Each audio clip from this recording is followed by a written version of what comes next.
Good afternoon. It is 3 o'clock, so I'd like to call the October meeting of the Knoxville Transportation Authority to order. The first item of business today is a determination of a quorum. Mr. Lawhorn? I count 7 members. We do have a quorum present. Thank you. Next is the approval of the September 2024 minutes. Are there any comments on the meeting minutes? Do I have a motion to approve? Move to approve. Second? Second. All in favor? Any opposed? Approved. Thank you very much. The next item of business is the reports. I'll begin with my report. I just want to quickly make a comment. Yesterday, I was riding the Route 11. I had an off-campus meeting. I work on UT campus, and it was great to see so many students boarding the bus, showing their ID to the driver. I was just really encouraged to see people using the new program. So thank you to the staff and to UT for making that happen. That's all I have to say. I will ask any commissioners for comments. This is only like kind of related to transit, but I just want to let everybody know that if you're free tomorrow between 10 and 5 on Union Avenue and Market Street, where the farmers market is AIA, the American Institute of Architects. It is our parking day, which is basically the day where we kind of try to celebrate creative ways to expand the public realm. And you know, you'll see installation by local architects, things that are public art, maybe an example of like a fun bus shelter, I'm not sure, but you know, it is obviously related, you know, to transit, because the more fun and walkable our city can become, the more transit can function well. So I highly recommend anybody that is in the downtown area or can make it tomorrow from 10 to 5 p.m. come check us out. I'll kind of be leading the show and making sure it all goes smoothly because I'm with AIA now. So yeah, highly invite you. It's a fun day to kind of just see creative ways to reimagine public space. Thank you. Any other commissioner comments?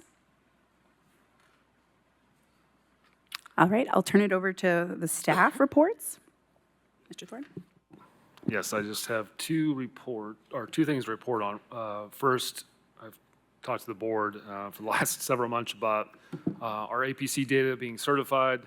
We received that certification this morning, so the numbers you are seeing for the September report are APC certified through the FTA. I also want to mention just the impressive ridership increases that we've seen both in FY24 but also in FY25. We hit about 29% increase in ridership just this month. Also wanted to announce that we launched Kta Pay today. That is, we're allowing people to use the smart cards. We started that yesterday. We've had people on the platform both yesterday, today, and for tomorrow. We're educating people about that. I think people are excited about it. And in particular, I want to thank our entire TSS staff and also our marketing director, Becca James. She has been behind the scenes, problem solving, training to launch this program for our customers. So far, so good. Later on in the agenda, we'll talk about the Kta Pay Title VI Fair Equity Analysis, and Pat will go over that with the board. Those are my only two updates. Comments or questions from the commissioners?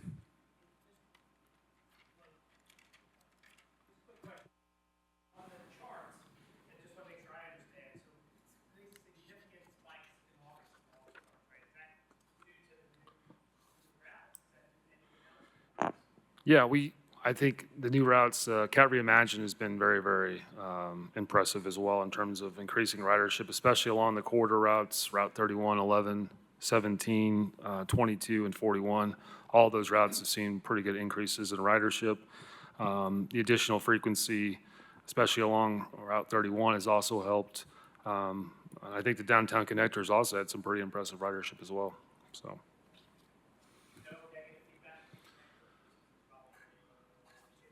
I think most of the feedback has just been nostalgic feedback, but also We're going to talk about some changes too that we're looking at in January for the downtown connector in terms of service hours, increasing service hours, making it more consistent throughout the week.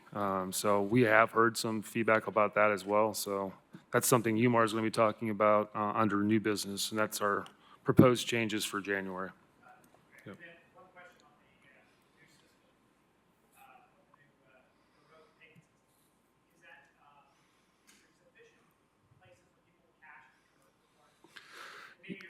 Yeah, Pat's going to get into that. That's one of the things that we found that we actually need to work on is having more retail locations. But Pat's going to talk more about that under the Title VI fair equity analysis.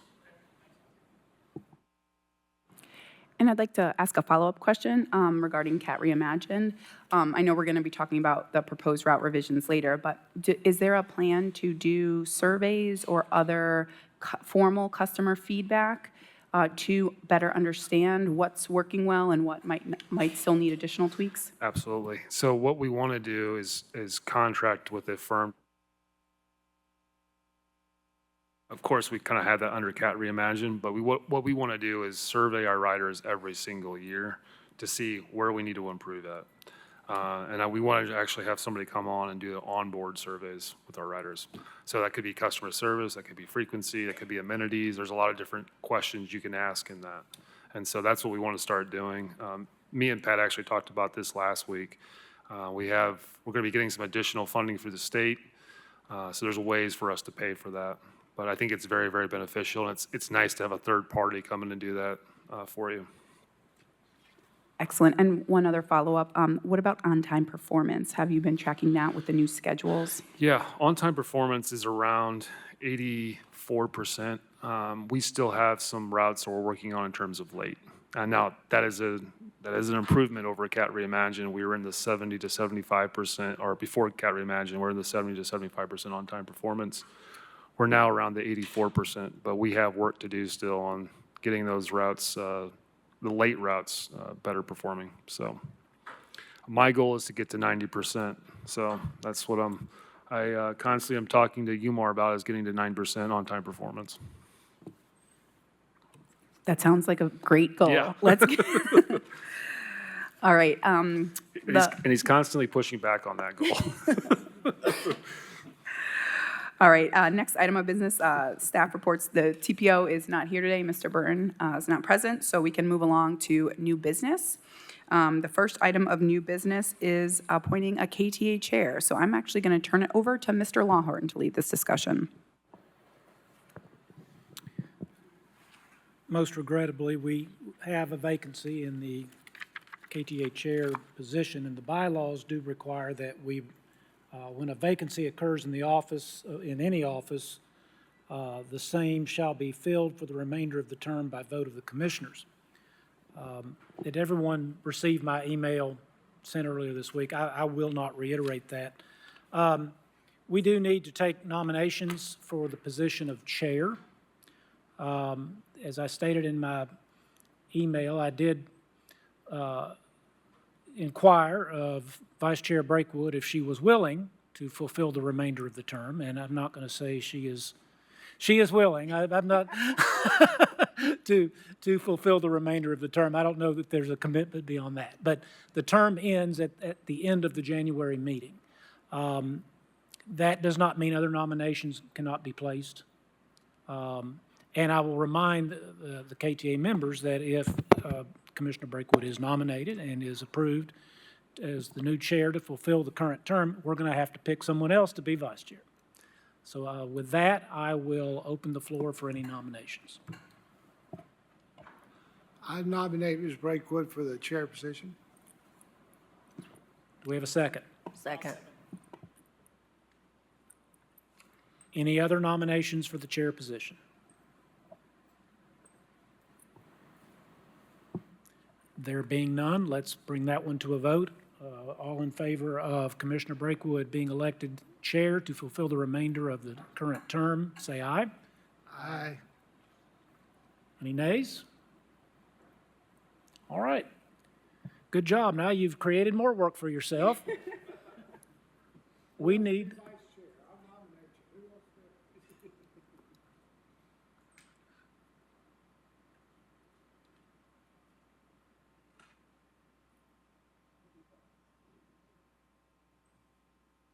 I'd like to nominate Rick for vice chair. He says All right. he's willing. Now, we've got an odd little provision in our bylaws that there has to be a willingness to serve. So, He told me he was willing. That's why I nominated him. Mr. Whitted, is that a yes? I am willing. All right. Need a second? I'll second. All right. Any further nominations for vice chair? Nominations will be closed. All in favor, say aye. Any opposed? All right. We've got our officers. Thank you all.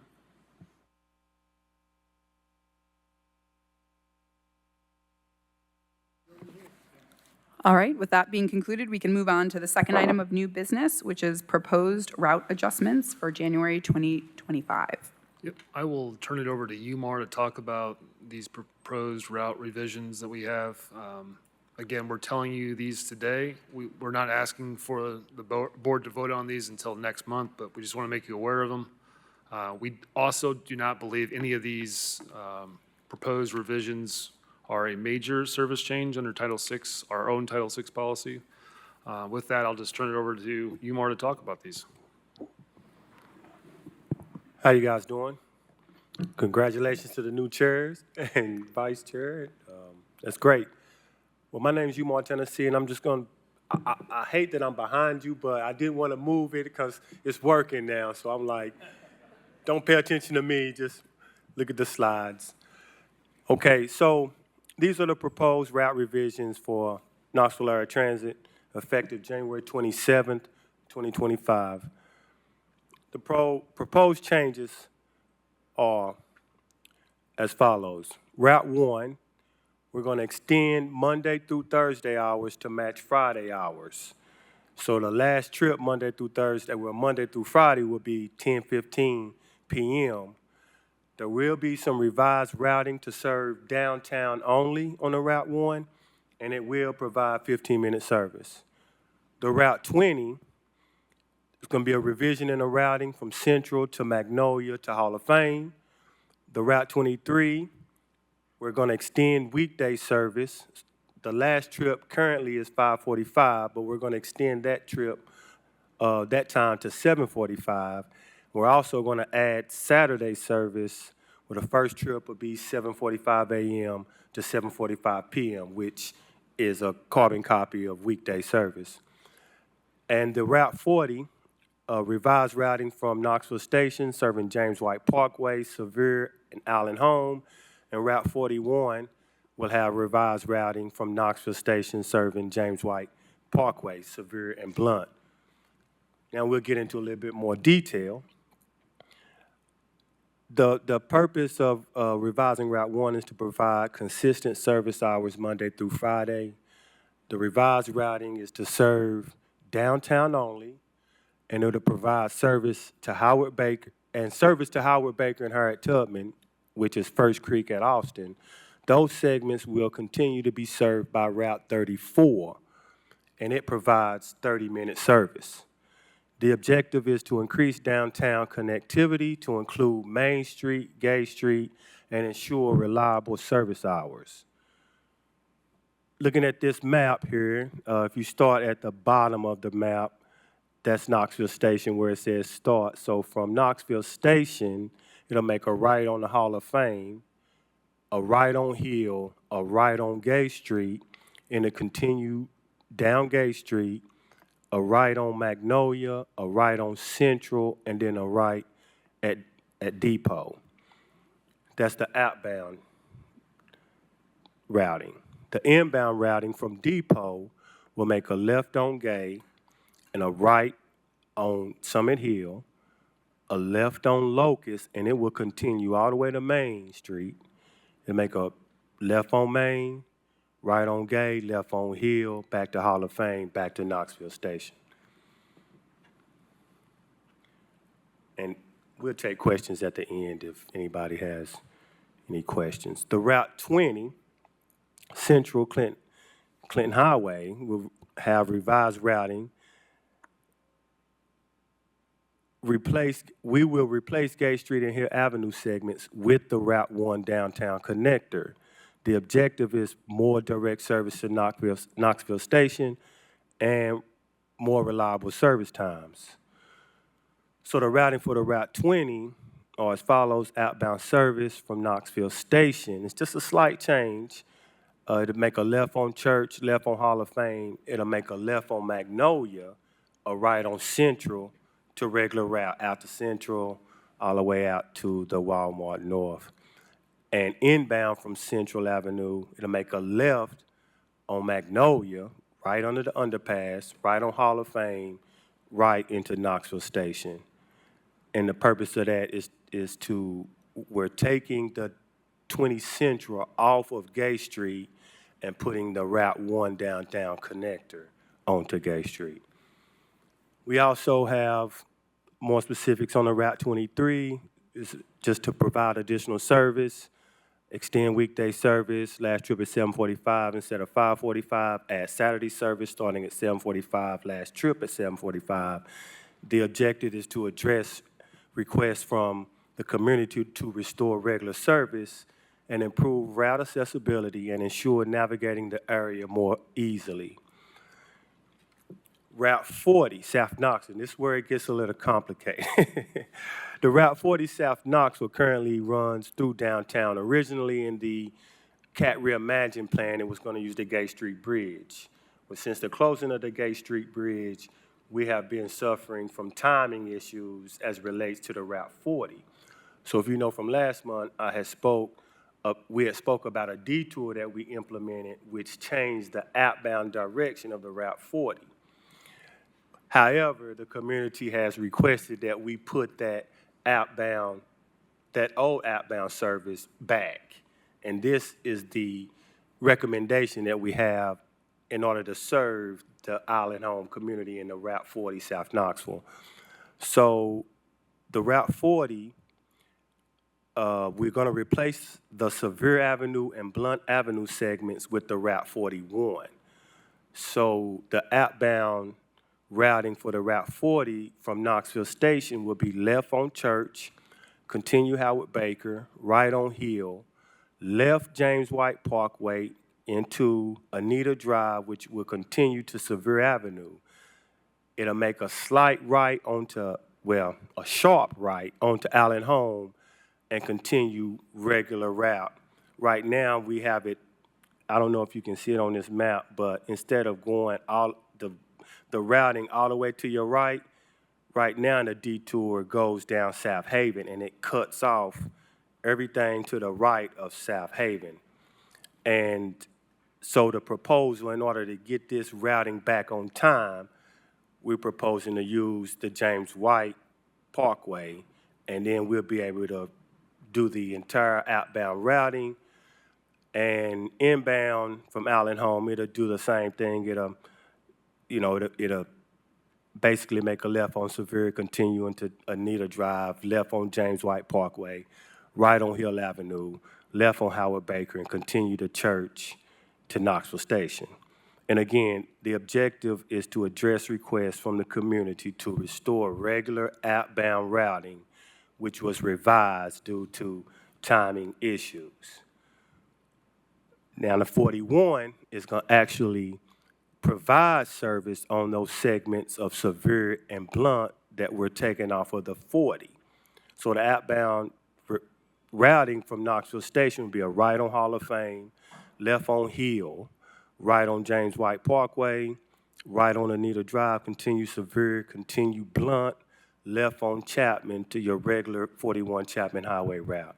Inbound from Chapman, it'll make a right on Blunt, continue Sevier, continue Anita, left on James White Parkway, left on Hill, right on Hall of Fame, left on Church to Knoxville Station. And the objective, again, is to continue service along segments previously served by Route 40 to address requests from community to restore the regular outbound routing of the Route 40 due to timing issues. And last but not least, I just want to make you aware of an emergency detour that we had to implement as of yesterday due to a recent number of accidents we've been having in the UT area. On Route 42, in between between 17th, 16th, and 17th, we have cars that are being parked on both sides. It's been trouble. It's been very, very a big problem for buses to get through that section. It's only that one block. So we had to take one of those buses off of Clinch Avenue. And that's where the issue is between 16th and 17th at Clinch, on Clinch. So we're changing the inbound routing of the 42 hospital from Clinch to make a right on 17th, a left on Cumberland, left on 11th, right back to Clinch to regular route. And as far as any bus stops that we're missing, I believe we're only going to be missing one, and it's a short walk from that bus stop to Cumberland at James Agee. But again, the objective is to prevent accidents caused by parked cars on both sides of the street on Clinch between 16th and 17th. Now, do we have any questions? I'll ask a question about the last one for Okay. the Route 42. Is there a way we can work with the city to get parked cars on just one side of the street? Because this is, I mean, it's not a huge detour. I recognize it's a short walk, but we just redesigned the routes to make them more direct, and now we're moving them because of cars in the way. So we have had those conversations. We'll continue to have those conversations. Basically, what we're asking is remove parking on one side or the other of the street so we can operate safely along that section. So we'll continue to have those conversations. We have asked, but we'll have to continue. But at this time, no, they're not going to remove the parking. So I utilize Fort Sanders, and a lot of that parking's for houses. They've got nowhere to park. There's houses that students are living in, so I can see where it's a problem for us as a bus line, but I don't know where these kids are gonna park their cars that live in those houses and apartments. So, yeah, I can see where that's a tough one to battle. Well, while we got it, I had a gentleman call me. I didn't see anything in your report, Mr. Tennessee, and I wasn't here at the last meeting. But at one time, was there a consideration of 75-minute wait in the Island Home in that, on 40 or 41? yeah, we looked at a bunch of different options and kind of summarize reason why we're changing Route 40 and 41 is due to the Gay Street Bridge closure. It's causing a lot of havoc Oh, yeah. for us. And so right now, we're serving the Island Home area with only, I think, outbound service. Is that correct? And not inbound service at all. I'm sorry, inbound, not outbound. So we're having to make these adjustments to Route 40 and 41 due to the Gay Street Bridge closure, but also to restore service to Island Homes. So this is the best option we came up with. One of the options was, a 75-minute interval. But they didn't do the same thing. We chose not to do that because it'd be way too confusing for people. Because every hour they got to the Knoxville station, they had to connect to a different bus. It wouldn't be the same bus, so. On the Route 41, y'all, can you remind me, so if we reroute, because I used to live down near the, whatever that funeral home is there on Chapman? Yes, sir. Aries in Lindbergh Forest, yeah.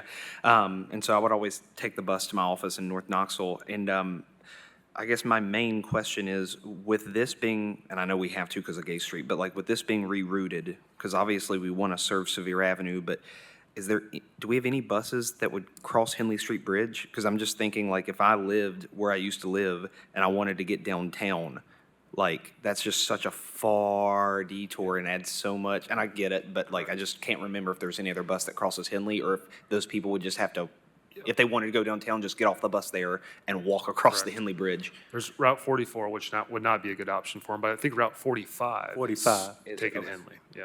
Okay, good, okay, cool.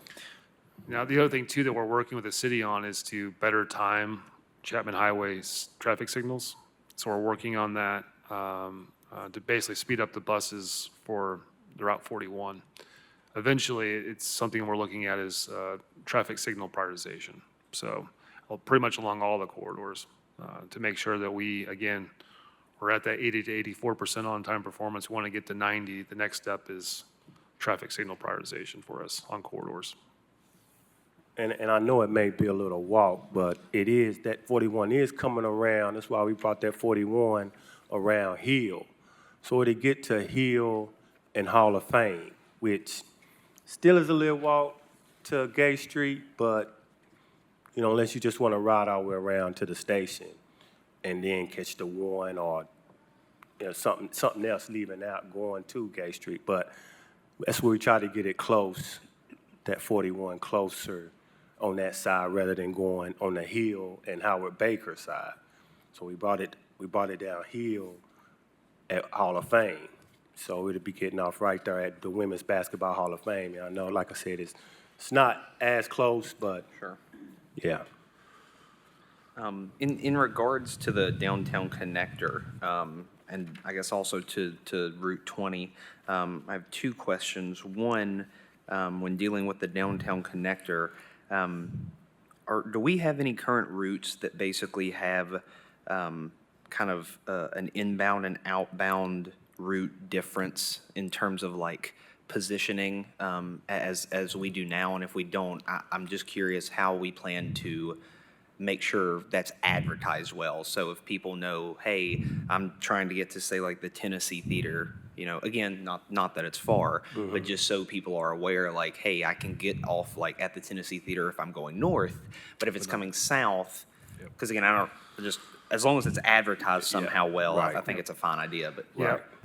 To answer that, we tried to avoid this as much as possible. Sure. I mean, basics of planning 101 is you don't want to do this, but this is a little bit, it's hard for us in every single situation not to get around this issue. I mean, what we're trying to address, again, is some timing issues on Route 20.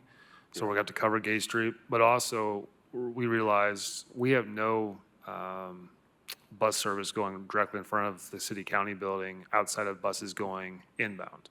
So nothing going outbound at all. So that's why we wanted to make sure that we're serving the city-county building with dedicated service of some sort. So to answer your question, we try not to do this. Sure, I get that. And then this may be kind of nitpicky, but I'm assuming all the little circles or little bus icons are supposed to represent stops. No, Is that correct? no, not in this tracing. No, sir. Oh, okay. Those well, are okay. just sort of like wayfinding dots. Oh, okay. Okay. I apologize. No, you're fine, because I couldn't remember. I just wanted to make sure, based on the new Route 20, it looks like it would turn there at Central and Magnolia, and I just want to make sure that there is a stop there for the downtown connector. We will. Okay, yeah, so you wouldn't yeah. have to walk anywhere. You will have to walk one block. Okay. Yeah, one block down to, well, no, that's Central, so yeah, it'll come right by Central. Yeah, we'll make sure we get a stop there. Yeah, Okay. sorry. Okay, cool. Because if I want to ride from downtown to home, that would be like where they merge, and I just need to Right. make sure people, if they would have to, again, walk. I Right. mean, not that a block's far, but if you could just make them converge there, it would be very convenient. Yes, sir. Awesome, thank you. Yes, sir.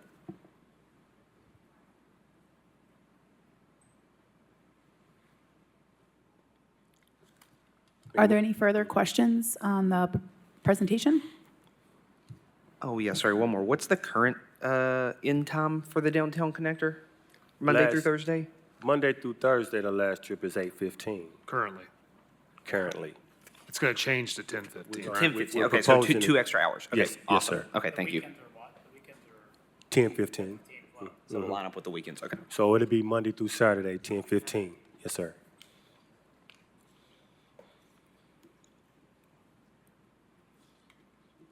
And we also plan to put these revisions with better maps and showing the stops and everything up on our website and opening up for public comment for the community.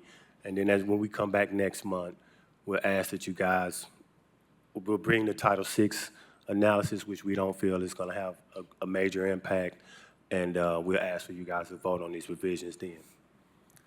So I just now noticed, though, with this change, is it that we're essentially doubling the service time, though, of the connector? Because wasn't under Cat reimagined at every 7 minutes? It was every 10 to 12. It's now going to be 15. Okay. Yeah, I mean, so that's it's still not a great, but- huge change. Okay. Yeah.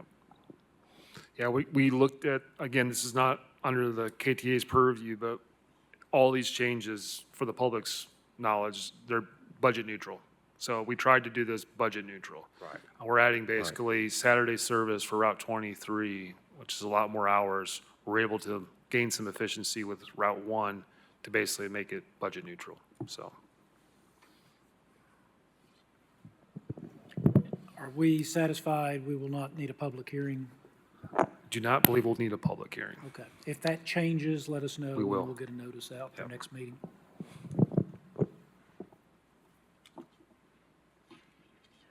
All right, so that concludes the discussion of the proposed route revisions, which we'll have a vote on next month. And the next item on the agenda is old business. We'll move to the Kta Title VI Fair Equity Analysis. Good afternoon. I'm Pat Downs, the Chief Administrative Officer. Just wanted to go over the Title VI analysis based on the fare changes. Again, our Title VI policy states that any changes in fare or any major services in changes in routes requires a Title VI analysis to ensure that the changes that we are proposing will not have a disparate impact or a disproportionate burden on our low-income population. The fare equity analysis that I completed included two data sources. The first came from a survey we conducted in August of 2024 on our website, as well as at some of our public meetings and through our customer service counter. And the other set of data came from a 2021 onboard survey. And this data was also used as a part of the analysis for the Kta Reimagine. So I use a combination of those two resources. And just to give you, if you look at page 6, the Title VI analysis itself is at the end of your packet. If you look at page 6, just want to give you a snapshot of those recommendations that we are proposing as it relates to the fare changes. The one ride pass no longer sold at our customer service counter. However, it is available through the transit app. The one-day pass, again, is going to be a stored value on the smart card, which is a reloadable smart card that the customer can add value to that card in their increments of their choice, and then having that purchase specifically priced for them. And then the 30-day pass, again, is going to be stored value on our smart card. And again, the customer will be allowed to add cash to their account. The 20 ride, no longer sold at the customer service counter. However, the customer can download the 20 ride through the transit app. And then the other recommendation comes with Kta Pay itself. It's going to be a reloadable smart card with denomination of cash from $1 to $100, and have only the price of the fare of the product deducted from the cash balance. The other recommendation is the Kta Pay card price. Again, we're charging our customers $4 for the smart card, but this is an option. They will receive a credit back on that card when they register that card, so it's kind of a zero exchange, and we're offering that that $4 rebate pretty much through March or May of 2025, yes. And then fare capping. Again, fare capping is allowing our customers to save money by providing the same rate as a daily or monthly pass without the upfront cost. Again, a customer would never pay more than $2 a day or $30 in 30 days. This was a positive impact through our outreach efforts, and I'll get into that a little further. And then the other recommendation is phasing out our magnetic paper tickets. And we're implementing a new fare media. So this is going to also do away with change cards and those one-day passes. The change cards, again, discontinue the use of the change cards on our fixed route buses. And this, of course, will speed up the process of boarding.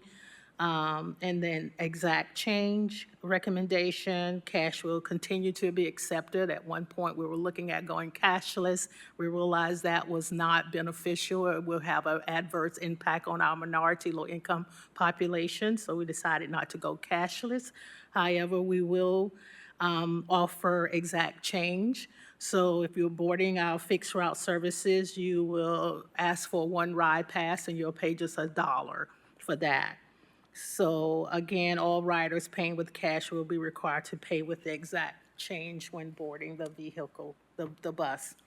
And then the next recommendation is our retail outlets and community partnerships. Again, extensive network of retailers have been implemented to allow our customers that utilize our service to reload value at certain points throughout our service area. So those are some of our recommendations. And again, I know credit cards and debit cards were an issue with at some of our public outreach meetings. And so again, those retail outlets, those customers will be allowed to use cash if they need to load value on their cards.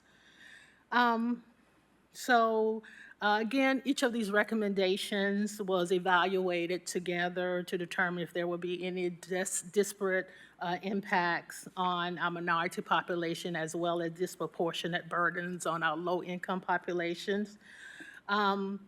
If you look at page 8, kind of gave you a brief snapshot again of our ridership, our current ridership profile. And if you look at page 8, table 2 and table 3, it gives you the usage of our group by race and our current fare. So if you look at our 1 ride pass and our 20 ride passes, you see that the percentage is very low compared to some of our other fare media that we offer as well. And again, if you look at the fare usage as it relates to income, you see that the 20 ride as well as the 1 ride passes that we are no longer selling at our customer service counter. You can look at the percentages and see that they're very low as it relates to the low income population as well. So again, based on that, we saw that there was no, according to the Title VI policy, it has to have a rate nearly 10 percentage points higher than the overall population. And because of that, we did not see that this would have any type of adverse impact on the minority low-income population. And again, keep in mind, they're still able to download the 1 ride and the 20 rides if they have the transit app. And if you look at that analysis as it relates to smartphones, because they will be required to have smartphones to download those fare media through the transit app. And if you look at the analysis here as it relates to the working smartphones, 90.4% of the ridership have an active smartphone. And if you look at the analysis or the survey that was done in August, it kind of mirrors exactly what we thought here. And this came from our 2021 on-board survey. But if you look at the survey that was conducted in August of 2024, we do have a high number of our clients or customers with smartphones. So we felt like that's not an issue as well. Again, we performed several outreach sessions, public participation. Again, Title VI analysis requires us to perform public participation. And we use several forms of social media as it relates to Facebook, Twitter, Instagram. And we also conducted several meetings at our Knoxville Transit Center. One was on September the 9th, the other was on September the 16th. You have a number of attendees listed here. There was no request for or interpretation of our predominantly second language that we have identified in our Title VI analysis. Mr. Thorne kind of went over a PowerPoint to give our participants or attendees overview of what we were planning, and that was related to going cashless. And because of that outreach effort and those meetings, that's why we kind of deter from going cashless into the exact fare component. Any questions before I continue?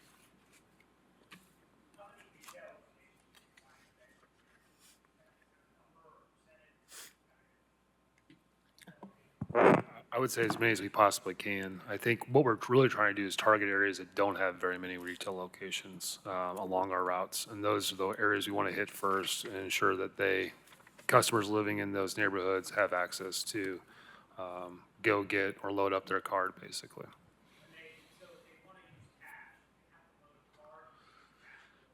So under this proposal, they can still use cash, it just has to be exact change starting January 2nd. They can. Yeah, they can go into these retail locations and load up their cards using cash. Yep. They cannot, they can go to our customer service desk and do that. If they have the app, they can give our customer service rep a $5 bill and we can put it onto their smartphone.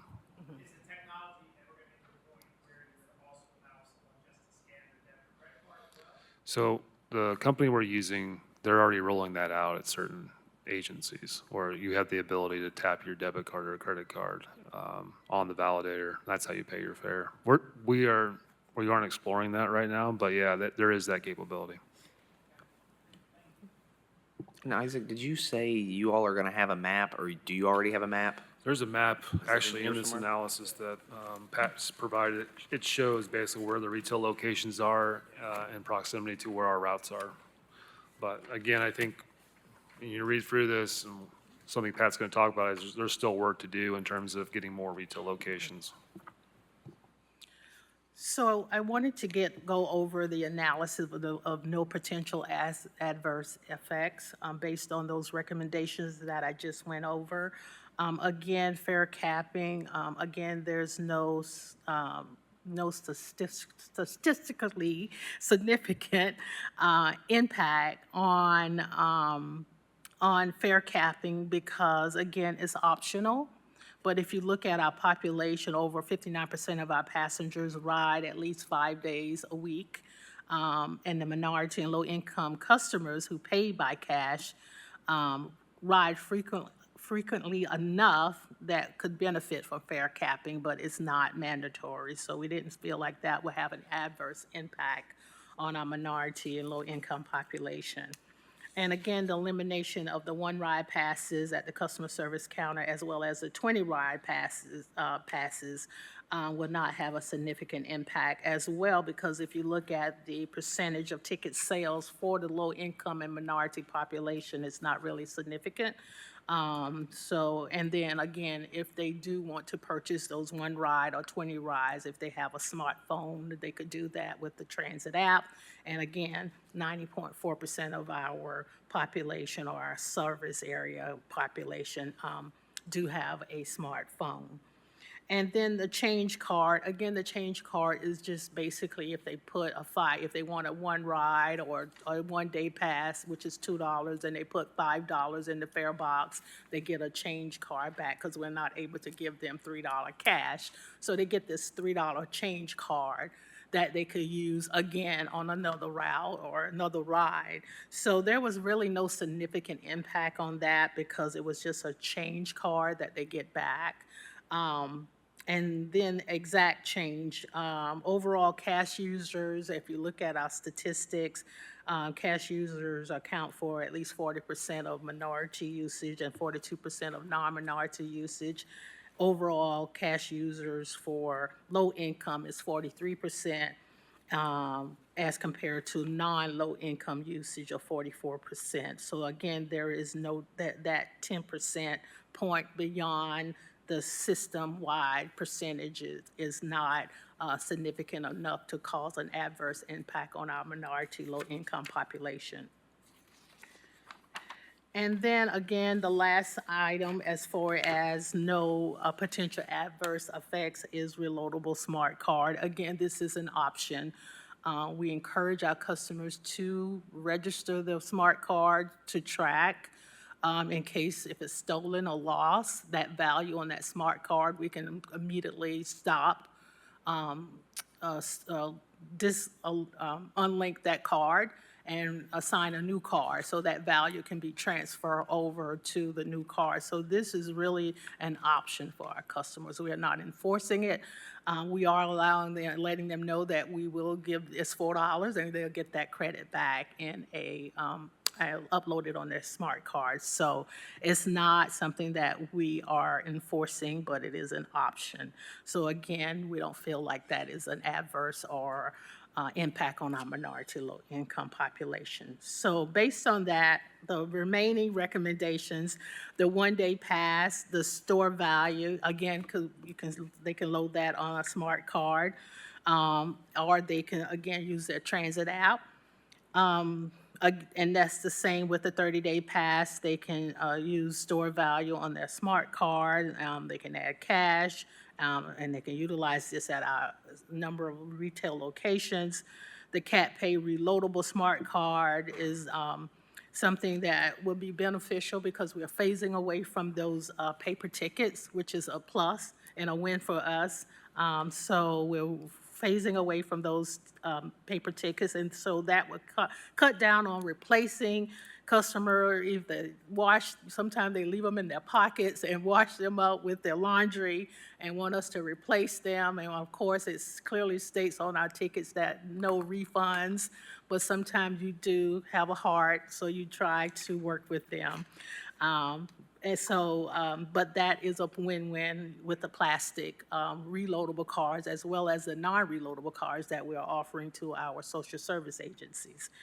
And then the Kta Pay card price, again, the $4, there is a charge, initial charge of $4, but if they register their cards, they would get that credit back on their account. We had one customer today that did not want to give his information up, so it's still $4, but he was okay with that.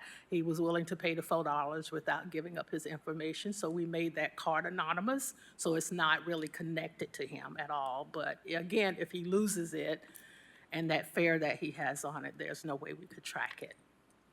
And then again, the magnetic paper tickets, again, we're phasing out the magnetic paper media and implementing our new smart cards as well as our non-reloadable cards. And then, of course, we have the mobile transit app as well. And our goal is to phase out those paper tickets as of December 31st, 2024. And then the retail outlets and community partnerships, an extensive network of retailers have been implemented to facilitate customer access to location. But again, as I stated here, there is a potential adverse effect on with this particular recommendation because there is a lack of retail outlets within our service area. And I wanted to share that with you. There's a map on Exhibit D that kind of gives you, and this is, Doug is not here, but this is with assistance from the planning department to give an overlay of our service area and those retail outlets. And if you look at the map itself, there are two maps in here. If you look at page 18, 18 pretty much gives you an overview of our retail locations and where they are as it relates to our bus stops. But the real detail of our retail locations outlet is on Exhibit D, page 19, where you can actually see where our minority low-income populations are located at. And if you, based on the MPO analysis, 37% of the payment locations are within 0.25 miles of a transit stop, while the others, like the majority of them, 46 of them, are within a half a mile of a transit stop. And if you flip over to our census block, based on the columns that are the rows that are highlighted in yellow, this represent more than 50% of our service area within our, a large percentage, more than 50% of our low-income minority within our service area. So if you see those highlighted rows, it shows that there are no relocation, retail locations in those areas that are more than 50%. And so there, I had some concerns about that, and that's where I felt like there may be some adverse impact on our minority low-income population because of this. And our goal at this point is to work with our third-party contractor to add more retail locations and hopefully work with some of our social service agencies, maybe it's our public libraries, some of our convenience stores like Casey or Weagle. I know I'm saying that wrong, but those two chains that I've seen since I've been in Knoxville. I see them everywhere on every corner, like Walgreens and CVS. So we're trying to tap into those locations as well.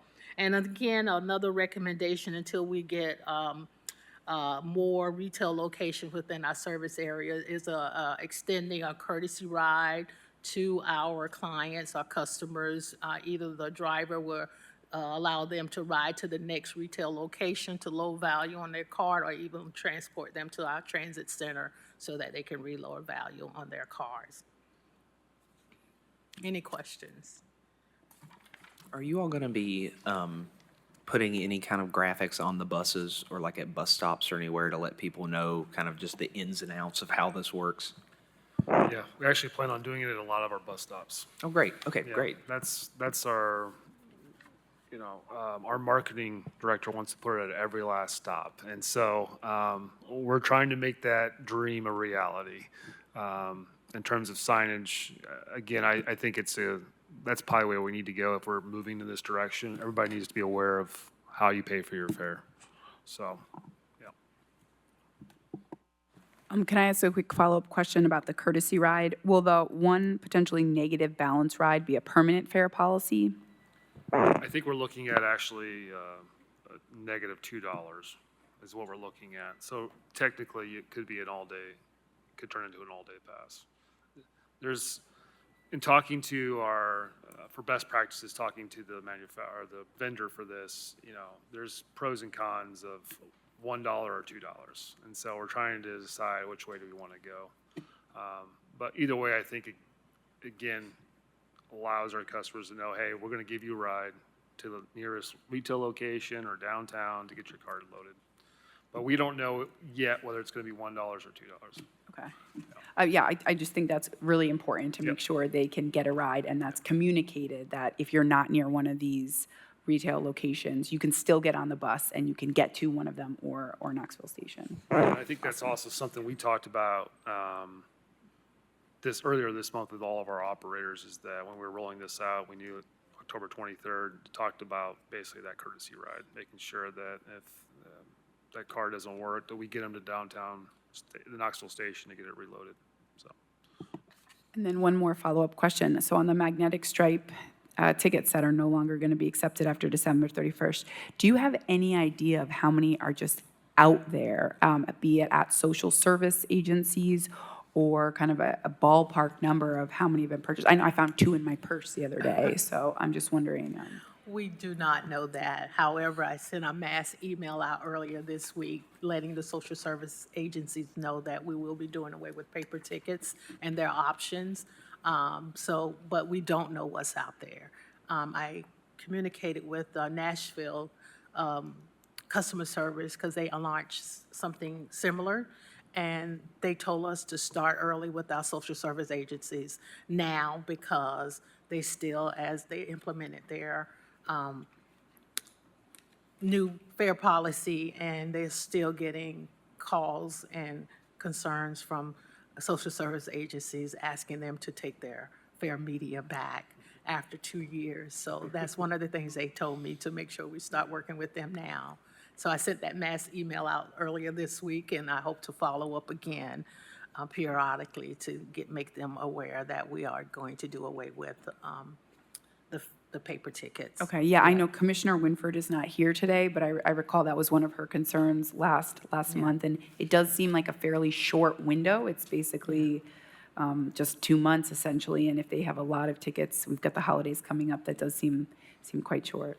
Yes, and we are planning to allow an opportunity for them to exchange those unused media paper tickets for our new smart cards. We're adding value on either a reloadable smart card or our non-reloadable fare media that we're implementing. Yeah, I would also say too, Pat was involved in these conversations, but a lot of the social service agencies that we have talked to, they've been very, very positive about this. more so than we thought they were going to be, actually. And they actually want the smart cards, the reloadable ones, which we're also surprised by. So we're learning things too as we reach out and talk to these social service agencies, which I think is it's a huge positive.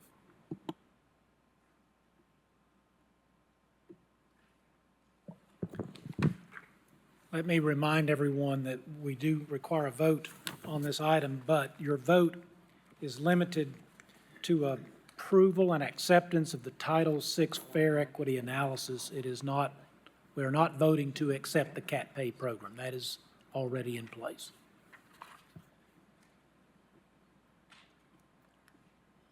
Are there further questions? Well, we now know how many cards are in your purse, but, so, and they're taking notes, so just so you know.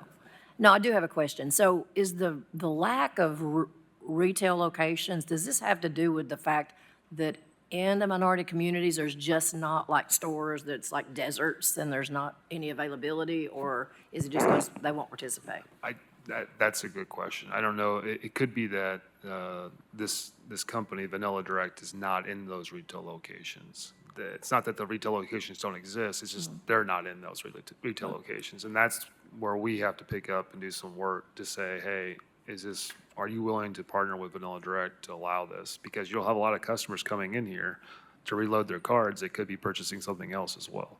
So that's the work that we have to do. So I don't think it's a lack of retail locations. It's a lack of Vanilla Direct locations at these retail locations It's interesting, okay. or partnerships. What are some examples of current locations you have, like on this map? Are they Walgreens, CVS? Like, what are they? Yeah, they're Walgreens, CVS, Dollar General, Dollar Tree, Walmart, Kroger's. I don't know if we mentioned CVS, but yeah, there's a lot of those kind of retail National locations. retail comes. Okay, cool. Yeah, But the only one you mentioned that's in neighborhoods is Dollar General. yep. Like CVS and Walgreens, they don't go into neighborhoods. Correct. Kroger doesn't go into neighborhoods, and whoever else you said, I forgot, but they don't either. Correct. I think that's where we have to go to these small businesses, basically, that have Right. some kind of store throughout the community and say, hey, can you partner with Vanilla Direct to allow this? We have not started those conversations, but I'm hoping that we can get more retail locations. Thank you. This might be a silly you're just making me think of more questions. Thanks. No, it's a good thing.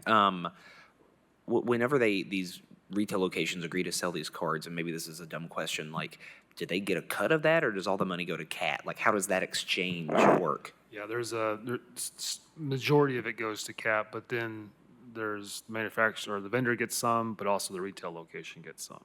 So that's the only way they would partner, basically. So it does behoove them to carry these cards. Correct. Okay, Yeah. cool. Yeah.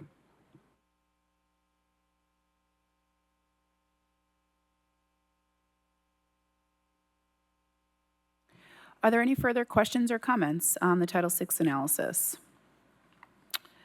All right, I see there is a resolution on the last page of the packet, and that is what we are now going to move to, if there is a vote. We need a motion to approve this. I will motion to approve the resolution before us. Second. All in favor? Aye. Oh, I forgot. Don't talk. Any opposed? All right, the resolution passes. All right. Next item on the agenda is any public comments. Do we have any public comments today? All right. Oh, I think she-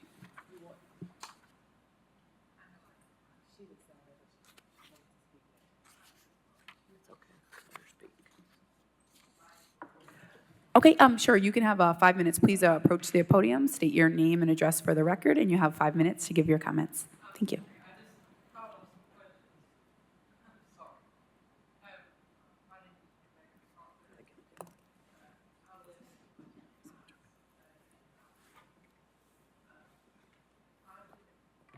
I do have some questions for the analysis that you mentioned earlier. On the And ma'am, smart if I may cards. interrupt very quickly, if this is for public comment, we will accept your comment. If you have questions, staff certainly will be available after the meeting to answer specific questions, but feel free to make whatever comments you'd like to make. Oh, okay, then never mind. Never mind then. I'll speak with them then, later. We'll get with you right as soon as this All ends. right, all right. Thank you, sir, and thank you. We appreciate you coming today. All right, are there any further public comments? No one has signed up? All right, then we will set the next meeting for November 21st, and I will adjourn the meeting today. Thank you.